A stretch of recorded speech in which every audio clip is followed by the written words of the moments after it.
আজকে দিনটা ছোট ছোট মোমেন্টস দিয়ে ভরা। আজকে আমাদের ব্রেকফাস্ট ম্যাগি অমলেট।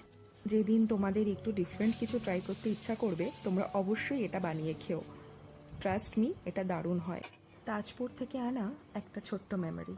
আজকে এই অতিরিক্ত গরমের জন্য আমি আর অন্য কিছু রান্না করলাম না। আমি আমার জন্য বানালাম আলু, পটল, ঢেঁড়স সিদ্ধ, সাথে ভাত। Simple but peaceful. আর এটা দেখো, আমার সবেদা গাছে কুড়ি এসেছে। পাখিদের খাবারটা দেওয়ার পর ভাবছিলাম যে কি করা যায়।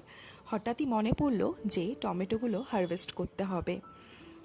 লাস্ট টমেটোগুলো আজকে আমি তুলে নিলাম। একটা চ্যাপ্টার শেষ হলো। ছোট ছোট এই মোমেন্টসগুলো হয়তো সিম্পল, কিন্তু আমার জন্য অনেক স্পেশাল। যদি এমন সিম্পল মোমেন্টসগুলো তোমার ভালো লাগে, তাহলে আমার সাথে থেকো। আজকের ভিডিওটা এইটুকুই। সবাই খুব ভালো থেকো, সুস্থ থেকো। আবার দেখা হবে অন্য একটি ভিডিওতে অন্যরকম গল্প নিয়ে। ততক্ষণের জন্য টাটা।